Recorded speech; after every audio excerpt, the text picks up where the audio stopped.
لله نحمده ونستعينه ونستغفره ونعوذ بالله من شرور أنفسنا ومن سيئات أعمالنا من يهده الله فلا مضل له ومن يضلل فلا هادي له وأشهد أن لا إله إلا الله وحده لا شريك له وأشهد أن محمدا عبده ورسوله يا أيها الذين آمنوا اتقوا الله حق تقاته ولا تموتن إلا وأنتم مسلمون يا أيها الناس اتقوا ربكم الذي خلقكم من نفس واحدة وخلق منها زوجها وبث منهما رجالا كثيرا ونساء واتقوا الله الذي تساءلون به والأرحام إن الله كان عليكم رقيبا يا أيها الذين آمنوا اتقوا الله وقولوا قولا سديدا يصلح لكم أعمالكم ويغفر لكم ذنوبكم ومن يطع الله ورسوله فقد فاز فوزا عظيما أما بعد فإن خير الحديث كتاب الله وخير الهدي هدي محمد صلى الله عليه وسلم وشر الأمور محدثاتها وكل محدثة بدعة وكل بدعة ضلالة وكل ضلالة في النار. أعوذ بالله السميع العليم من الشيطان الرجيم. بسم الله الرحمن الرحيم. إذ أخرجه الذين كفروا ثاني اثنين إذ هما في الغار إذ يقول لصاحبه لا تحزن إن الله معنا. سبحانك لا علم لنا إلا ما علمتنا إنك أنت العليم الحكيم. رب اشرح لي صدري ويسر لي أمري واحلل عقدة من لساني يفقهوا قولي رب زدني علما.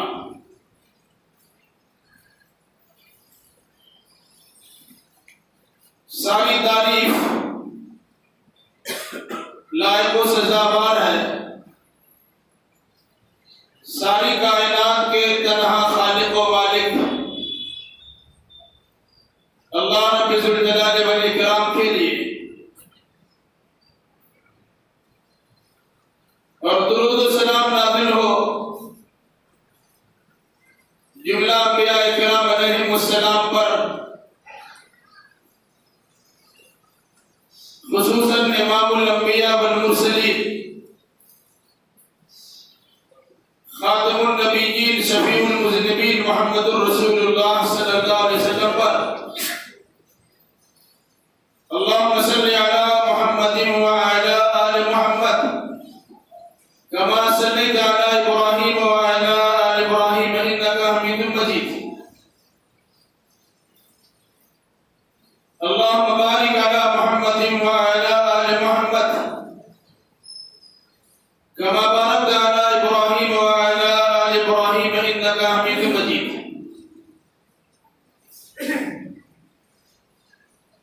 بزرگوں، نوجوان ساتھیوں، پردہ نشین اور بہنوں، گزشتہ کئی ہفتوں سے سیرت النبی کے عنوان سے بہت ساری باتیں آپ کے سامنے آتی رہی ہیں. گزشتہ ہفتہ رسول اکرم صلی اللہ علیہ وسلم کی ہجرت کی جانب اشارہ کیا گیا تھا.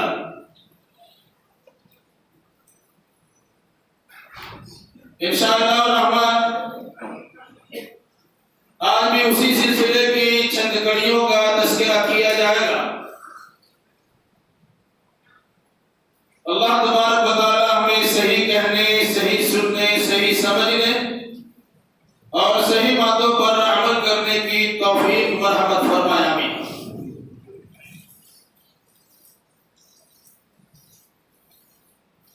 اس سے پہلے یہ بات بطور خاص آپ کے سامنے لائی جا چکی ہے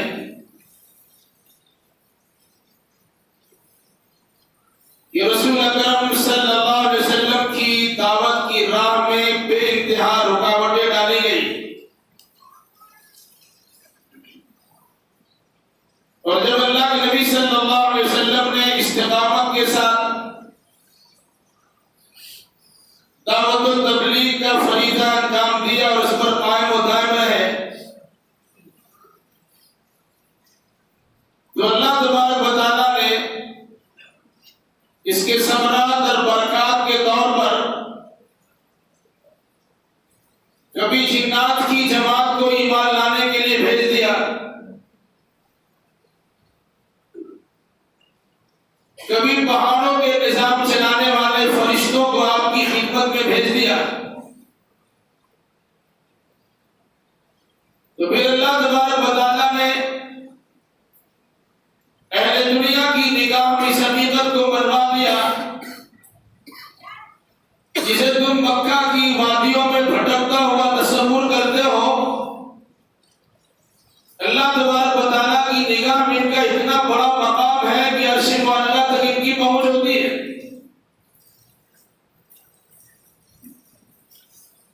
پھر واقعہ معراج کی تفصیلات آپ کے سامنے ہے، اور پھر اس کے بعد ہجرت کا راستہ اپنانے کی تاکید کی گئی۔ اکثر و بیشتر صحابہ کرام کو اللہ کی جانب سے اجازت ملنے کے بعد رسول اکرم صلی اللہ علیہ وسلم نے مدینہ بھیج دیا تھا۔ گنتی کے چند افراد رہ گئے تھے، یا تو جنہیں اللہ کے نبی صلی اللہ علیہ وسلم نے اپنی ضرورت کے لیے روکا تھا، یا وہ اہل ایمان رک گئے تھے جن کے لیے مدینہ پہنچنے کا کوئی سادھن نہیں تھا، کوئی ذریعہ نہیں تھا۔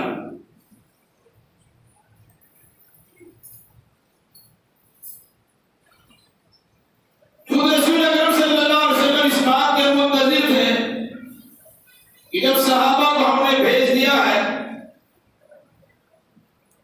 ہمیں اللہ کی جانب سے ہجرت کی اجازت کب ملتی ہے؟ اجازت تو ملنی ہی تھی، لیکن اس کے وقت کا انتظار تھا۔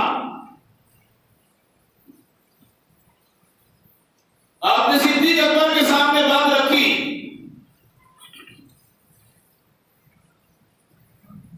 بہت جلد ہجرت کا موقع نصیب ہونے والا ہے، تو صدیق اکبر نے کہا مجھے بھی ساتھ رکھیں۔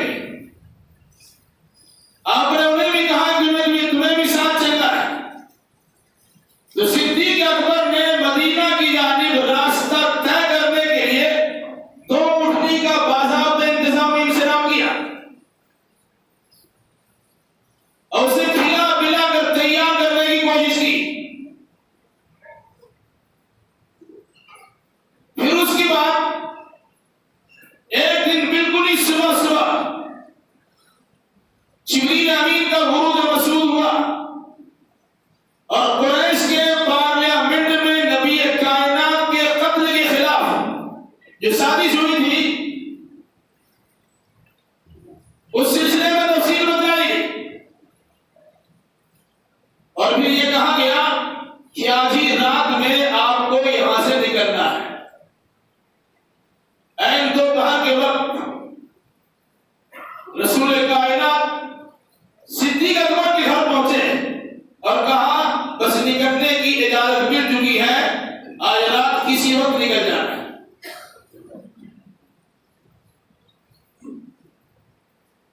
اپنے بستر پر علی مرتضیٰ کو سنایا، قوم کی امانتیں واپس کرنے کی تاکید فرمائی۔ کفار مشرکین کی جانب سے تلوار اٹھائے ہوئے افراد کے سامنے رسول اکرم صلی اللہ علیہ وسلم اس شان کے ساتھ نکلے کہ جیسا لگ رہا تھا کوئی دشمن والا ہے ہی نہیں۔ سورہ یاسین کی تلاوت کی اور بطور خاص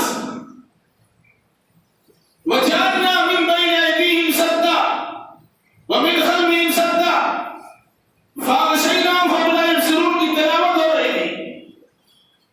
اسی حالت میں اپنا دربار سے باہر نکلے، دونوں جانب کفار مشرکین کا ایک طبقہ، ایک جماعت آپ کے انتظار میں کھڑی تھی۔ آپ نے مٹی کو حصہ اٹھایا اور پھینکتے ہوئے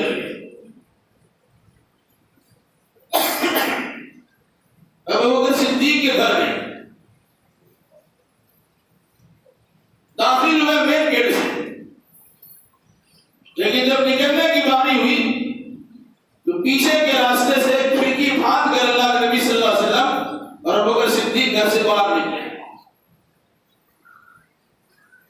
بڑی زبردست حکمت عملی اپنائی گئی. یہ بات تو آپ کی نگاہ میں تھی کہ صبح سویرے جب ہماری تلاشی ہوگی پھر لوگ اتنا پتا چل چکا ہے کہ مدینہ کی جانب روانہ ہو گئے. اپنا تیز رفتار سواری کو گوائیں گے، ہمارا پیچھا ہو جائے. صدیق اکبر سے وہاں مشورہ ہو چکا تھا کہ ہمیں 3 دنوں تک کسی مکہ کے ارد گرد کسی پہاڑ میں یا کسی کھو میں قیام ہونا ہے. آپ کو جانا تھا اتر کی جانب، آپ نکلے دکن کی طرف. تقریباً 8 میل کے فاصلے 5 میل کے فاصلے پر مکہ کی ایک عظیم پہاڑ ہے جس کا نام ہے غار ثور. یہ پہاڑ ثور جبل ثور ہے.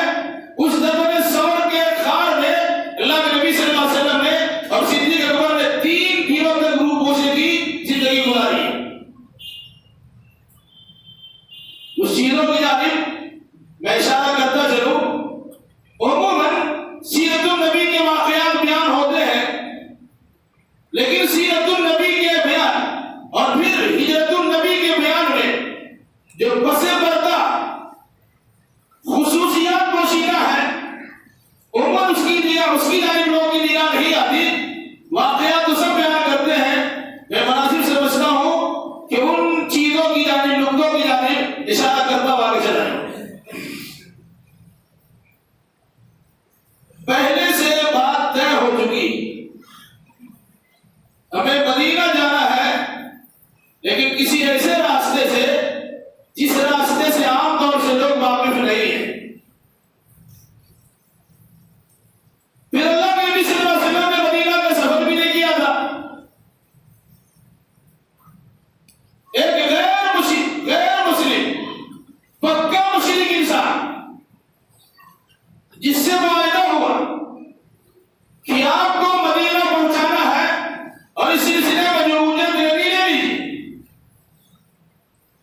بات طے ہونے کے بعد صدیق اکبر نے اپنی دونوں اونٹنیاں اسی کے حوالے کر دیا. اب انتظار میں رہیے گا، جب اللہ کی جانب سے اجازت ملے گی آپ کو خبر کر دیا جائے گا اور فلاں مقام پر آپ کو آنا ہے اور وہاں سے سفر کا سلسلہ شروع ہوگا. یہ سب باتیں طے تھی. رات کے حصے میں اللہ کے نبی صلی اللہ علیہ وسلم اور صدیق اکبر اس غار کے قریب پہنچے.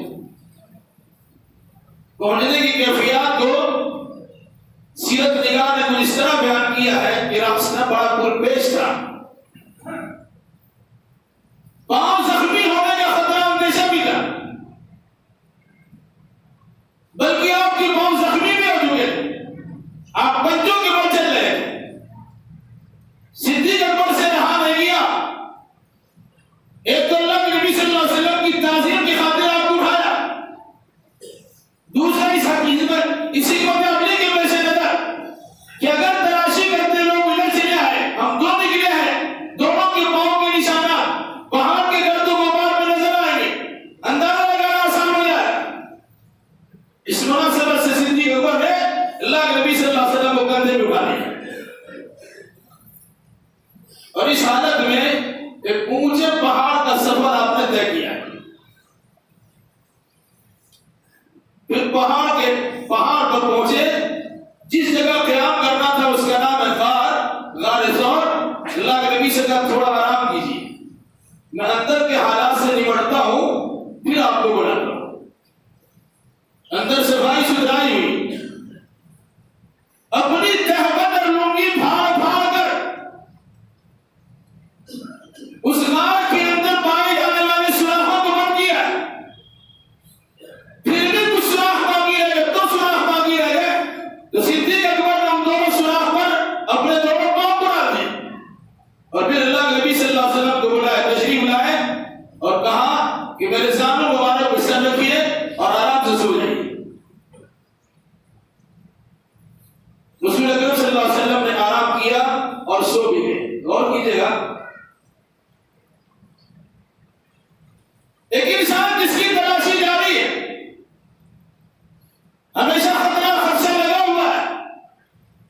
کیا اسے نیند آ سکتی ہے؟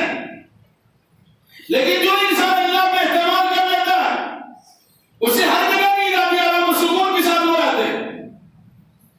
صدیق اکبر بیٹھے ہوئے اللہ کے نبی صلی اللہ علیہ وسلم کے سر مبارک کو اپنے سانوں پر لیے آرام سے بیٹھے ہوئے ہیں اور اللہ کے نبی صلی اللہ علیہ وسلم سو رہے ہیں۔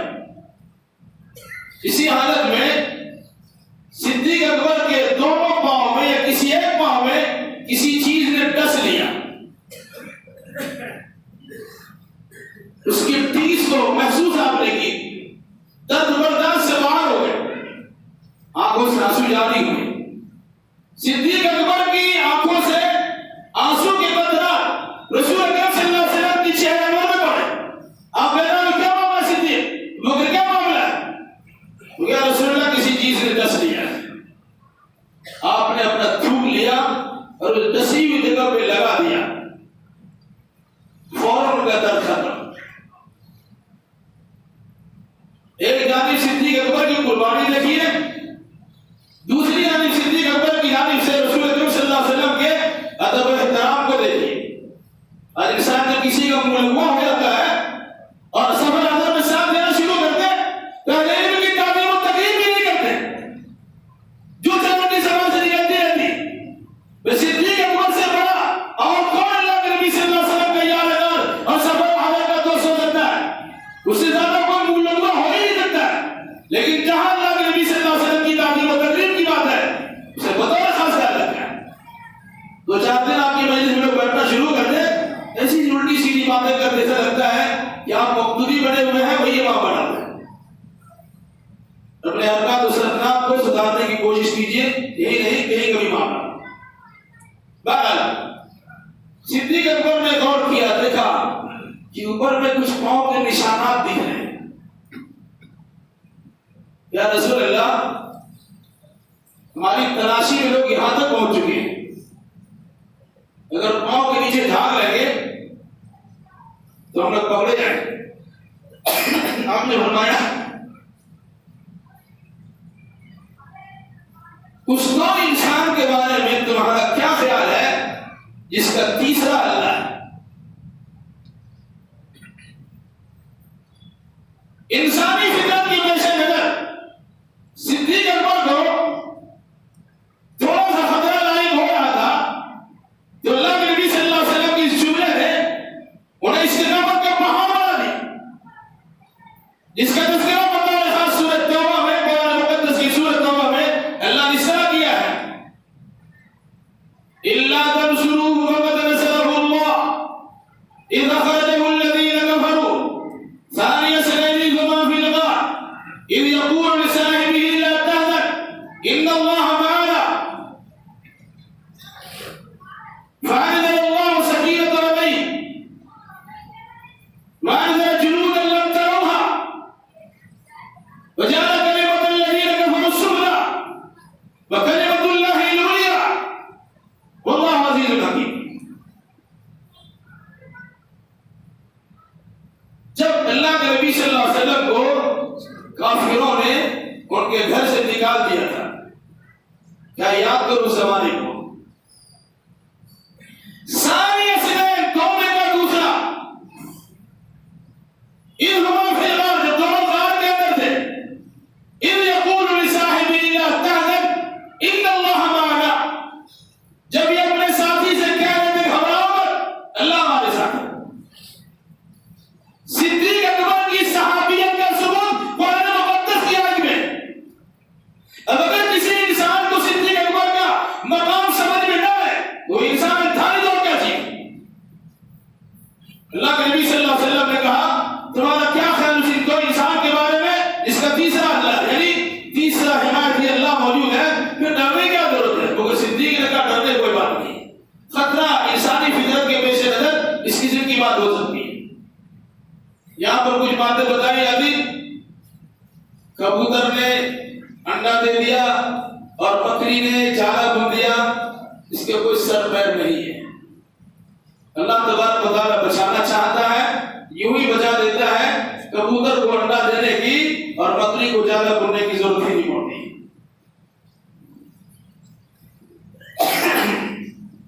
رسول اکرم جمعرات کا دن تھا، شام ہونے کے بعد نکلے، جمعہ کی رات، سنیچر کی رات، اتوار کی رات، 3 راتیں آپ نے وہاں قیام کی۔ اس دوران صدیق اکبر رضی اللہ تعالیٰ عنہ کے گھر سے سارا نظام چلتا تھا۔ 3 دن کھائیں گے پیئیں گے کیا؟ حضرت عبداللہ ابن ابو بکر صدیق رضی اللہ تعالیٰ عنہ کے لڑکے گرام دیکھے لگے گرام عبداللہ جو بڑے ہوشیار سمجھدار، دن کے سارے حالات معلوم کیا کرتے تھے، رات میں پورے حالات کو لے کر اللہ کے نبی صلی اللہ علیہ وسلم کی اور صدیق اکبر کی خدمت میں پہنچتے اور اس کا تذکرہ کر دیتے، اور فجر سے پہلے رات ختم ہونے سے پہلے پھر اہل مکہ کے ساتھ گزر بسر کرتے، ایسا لگتا یہی سے کہیں باہر گئے نہیں، ایک ان کا طریقہ تھا۔ دوسرا عامر بن فہیرہ جو صدیق اکبر کا غلام ہے، یہ بکریاں چلا کرتے تھے، شام کے وقت میں کچھ دیری سے بکری واپس لاتے، اس بکری کو چلاتے چلاتے اس پہاڑ کی کھوٹ تک پہنچ جاتے، اور پھر اللہ کے نبی صلی اللہ علیہ وسلم اور صدیق اکبر کو بکریاں دودھ پلا دیتے، اور پھر اس کی بات پلٹ کے چلی جاتی۔ 3 رات سلسلہ ایسے جاری۔ پھر اس کے بعد ایک آدمی کا آنا جانا مستقل ہوگا، اہل عرب قیافہ شناس قدموں کے نشانات دیکھ کے اندازہ لگا لیتے تھے، تو بکریوں کے گزر جانے کے نتیجے میں حضرت عبداللہ ابن ابی بکر کے پاؤں کے قدموں کے نشانات مٹ جایا کرتے تھے۔ یہ 3 راتوں تک سلسلہ جاری رہا۔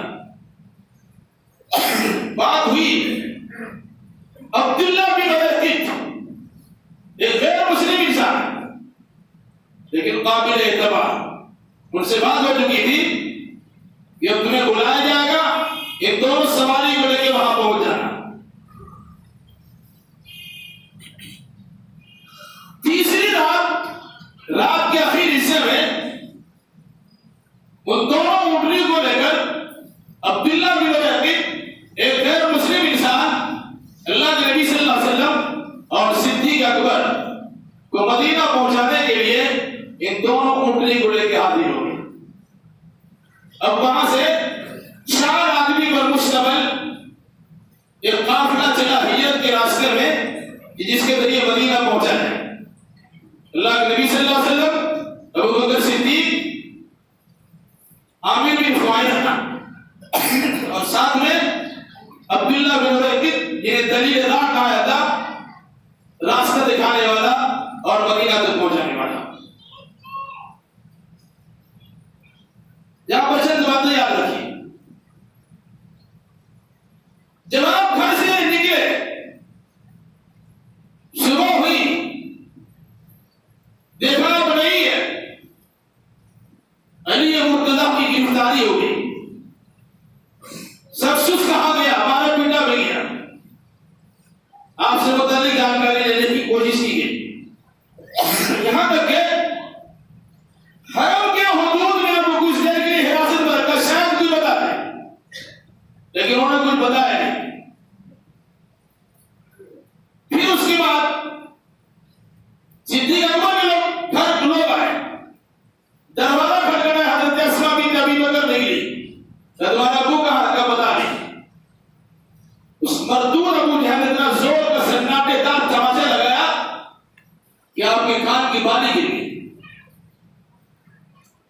پھر بھی انہوں نے بتایا 3 راتوں تک صدیق اکبر سے گھر سے وہ آپ کے لیے 2 سفر کھانا جاتا رہا، بکریوں کی صورت میں وہاں پہنچا کر دودھ پلانے کا انتظام ہوتا رہا، اور 3 راتوں تک 3 دنوں تک جو آپ کے خلاف افواہ پھیلائی جا رہی تھی، یہ گرفتاری سے متعلق باتیں ہو رہی تھی، ان ساری تفصیلات صدیق اکبر کے بیٹے کے ذریعے اللہ کے نبی صلی اللہ علیہ وسلم کو پہنچ رہی تھی۔ پھر رات میں نکلنا ہے، کچھ کھانا تیار کیا حضرت ابو بکر صدیق کے گھر سے، حضرت اسماء لے کر آئی، لیکن جس جھولا کو رکھا تھا اس جھولا کو کجاووں میں باندھنے کے لیے کچھ رسی اور دھاگا نہیں تھا کہ لٹکائے کیسے۔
پر مشتمل قافلہ روانہ ہوا۔ اس بیچ میں رسول اکرم صلی اللہ علیہ وسلم اور صدیق اکبر کے خلاف لوگوں نے جو کارروائیاں کی ہے، آپ کو زندہ مردہ یا آپ دونوں میں سے کسی ایک کو زندہ مردہ لانے کی صورت میں 100 اونٹ انعام میں دینے کا اعلان کیا جا چکا ہے۔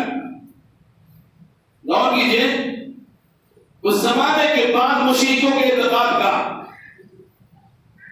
عبداللہ بن ابی چاہتا تو 200 اونٹ حاصل کر سکتا تھا، راز پاس ہو جاتا۔ وہ غیر مسلم ہے، وہ کفر شرک کا داتا ہے، لیکن وہاں میں کتنا پکا ہے۔ ارے ہمارا حال ہے، معمولی چیزوں پر بدل جاتے ہیں۔ جعفر بنگال شادی کا سکن ننگے آدم ننگے وطن، بنگال کا امیر جعفر تو مشہور ہے اور دکن کا امیر صادق مشہور ہے۔ انہی لوگوں کی چاپلوسی کے نتیجے میں یا بے وفائی کے نتیجے میں جو حالات خراب آپ کے سامنے، معمولی سی مداوت ملنے کی بات یا دولت و سرمایہ ملنے کی بات پر اپنے ایمان کا سودا کر دیا گیا۔ لیکن اس زمانے کے مشرک انسان جنہیں اللہ کے نبی صلی اللہ علیہ وسلم پر ایمان بھی نہیں تھا، لیکن سودا کر لیا تھا کہ آپ کو مدینہ پہنچائیں گے اور ایسے راستے سے پہنچائیں گے کہ جس راستے پر کہ عام انسان کی پہنچ بھی نہیں ہوتی، پہنچ نہیں ہوتی، انہیں بھی تو انعام کا لالچ ہو سکتا تھا۔ آج مسلمانوں کا حال کا اندازہ لگا لیجیے، وہ تو غیر مسلم تھا لیکن اپنے دین و ایمان کو بچا کر رکھا جیسا اس کا دین و ایمان تھا۔ راستے گزرتے رہے، ایک جگہ نہ بتائی، سراقہ بن مالک بن جوشم تیز رفتار سواری کے ساتھ اللہ کے نبی صلی اللہ علیہ وسلم کا پیچھا کیا اور بالکل قریب پہنچ گیا۔ 3 بار آپ پر حملہ کرنے کی صورت کی لیکن کامیابی نہیں ملی۔ اخیر بار میں ان کے اونٹ یا ان کے گھوڑوں کی دونوں ٹانگ زمین کے اندر دھس گئی۔ اس نے سوچا کہ معاملہ کچھ اور بھی ہے، اللہ کے نبی صلی اللہ علیہ وسلم سے پناہ مانگی اور کہا مجھے کچھ ورقہ لکھ کے دے دیجیے کہ آئندہ بھی ہمیں امن مل جائے۔ کہا ٹھیک ہے، امن تم کو ملتا ہے، لیکن اس بات کو راضی رکھنا کسی کو نہ بتانا کہ ہم لوگ اس راستے سے گئے۔ اور سفر چلتا رہا، ایک خیمہ کے سامنے سے گزر ہوا، اس میں خاتون تھی اور ان کے پاس مریم قسم کی ایک بکری تھی۔ اس خیمہ میں وہ نازل ہوئے، اترے۔ مشہور یہ تھا، اہل عرب کا عالمی وہ طریقہ ہے، کوئی کسی کے دروازے میں غصہ بغیر کھلائے بنا واپس نہیں آ دیتا۔ انہوں نے کہا اماں مجھے مہمان بنا لو۔ کہا مہمان اس کس بھی دوری کی بات ہے، لیکن ہمارے پاس کھلانے کے لیے کچھ نہیں۔ میرے بڈھا سوار وہ بھی بکری چلانے کے لیے باہر گئے، انتظار کیا اگر بکری لے کے آتے تو دودھ پلا دیں آپ کو۔ تو اللہ کے نبی صلی اللہ علیہ وسلم کی نگاہ کنارے میں پڑی ہوئی بالکل مریم قسم کی بکری پڑی، جس کا دودھ کا تھن اس کے جسم سے سٹ چکا تھا،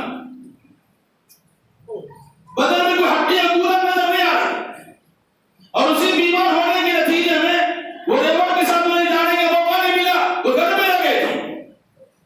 تو اللہ کے نبی صلی اللہ علیہ وسلم نے کہا وہ بکری ہے کہیے تو میں اسے دور لیتا ہوں، کہ وہ تو بیمار ہونے کے نتیجے میں آگے تو نہیں بڑھ سکی ہے، ورنہ وہ بھی چلنے نہیں ہوتی کہ اجازت تو ہو۔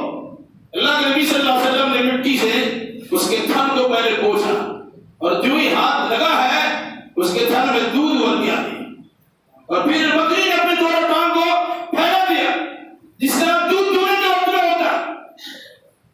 آپ صلی اللہ علیہ وسلم نے کہا ام بابت، اس عورت کا نام تھا ام بابت، کوئی بڑا سا پیالہ لاؤ۔ انہوں نے پیالہ دیا، اپنے دوہا سب سے پہلے ام بابت کی پلایا، پھر اس کے بعد 4 افراد کو مشتمل قافلہ نے دیا۔ کہا امی ہم لوگ جا رہے ہیں، اور بھی کوئی بڑا برتن تو لے آؤ، اور بھی ہم دودھ کے رکھتے تھے، بعد تک دودھ کے پورا ان کا جو بھی برتن تھا بھر کے رکھ دیے۔ آگے بڑھے، ان کا شوہر واپس آیا، بتا دیتی ہے شوخی نقش باقی ابھی سلام سے کوئی گیا ہے، کیا معاملہ ہے؟ آج گھر بڑا پر نور نظر آ رہا ہے،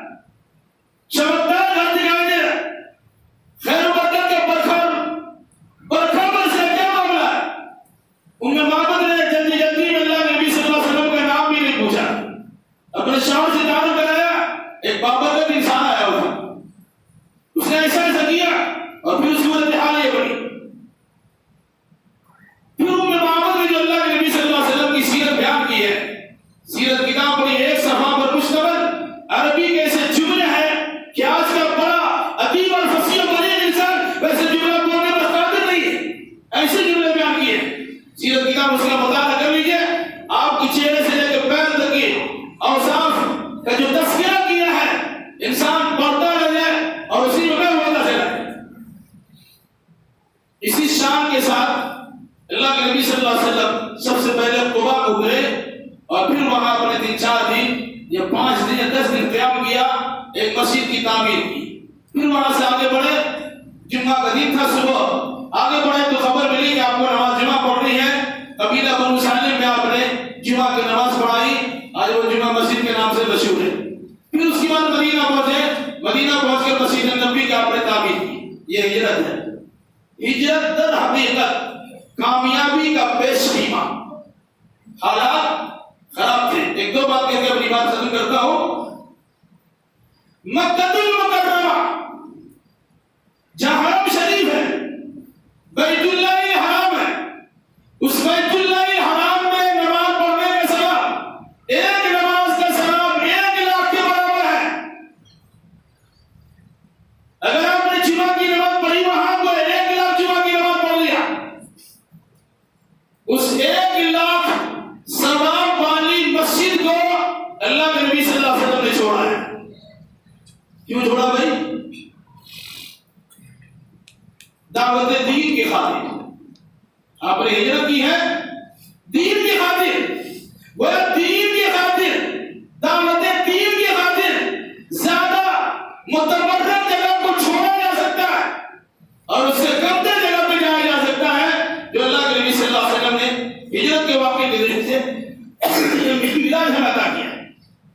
ذرا کبھی غور کیجیے، مسجد پکڑے مسجد پکڑے مسجد پکڑے، مسجد نکلیے اور دعوت دین بھی تو کیجیے۔